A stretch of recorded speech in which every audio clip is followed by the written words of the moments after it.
Immersion sa mga senior high school students sa Babag National High School sa Dakbayan sa Lapu-Lapu, temporaryong nahunong human maguba ang mga laboratory sa tunghaan nunot sa Bagyong Odette. Samtang Babag 1 Elementary School andam nang muapod-apod sa mga modules sa ilang mga tinunan karong Lunes. Aniya ang report.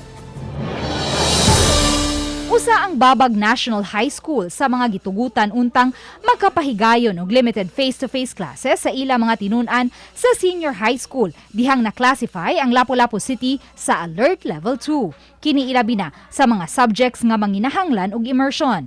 Gani usa sa gipasigarbo sa tunghaan ang ilang mini hotel, food and beverage lab, cookery ug bread and pastry nga hitsa sa mga kahimanan. Apan human sa Bagyong Odette, kini na karon ang hitsura sa ilang mga laboratory. Parehong nangalangkat ang atop og kisame ug nangabuak ang ubang mga butang sa ilang bread and pastry, cookery ug food and beverage. Samtang nahunlak usab ang kisame sa ilang mini hotel.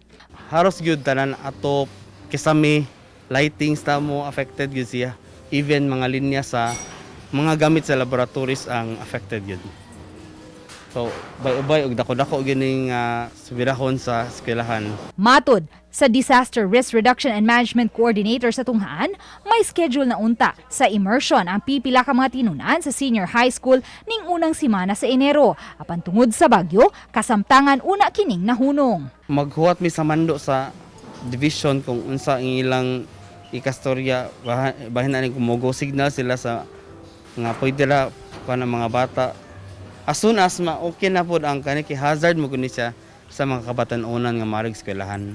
Sa hawanan sa tunghaan, nagkatag ang nangaguba nilang mga kahimanan. Samtang ang Babag 1 Elementary School nahiagom usab og kadaot. Natumbahan sa dakong punuan sa sambag ang usa sa ilang mga classrooms. Gipakordon lang usab una sa principal ang live wire samtang wala pay mga personnel sa Disaster Risk Reduction and Management Office nga makahipos ni ini. Nawalis usab ang atop sa pipila ka mga classrooms, hinuon sagad sa mga classrooms na limpyo na. Naandam na usab ang duha ka mga classroom sa kindergarten nga alang unta sa simulation sa face-to-face classes karong buwana. Ang mga nangabasa nga mga modules gipauga na aron maandam alang sa distribution sunod semana. Sa mga online na ami offline module app nga moy among gipagamit sa mga teachers para gipagamit sa mga ginikanan nga moy ihatag silang mga anak at the same time nihatag sad mig further instruction nga printed lang usa nga moy among i-distribute nila para mag-guidean sila silang offline module app. Uban ni Marlon Melgazo, Luan Merondina, Balitang Bisdak.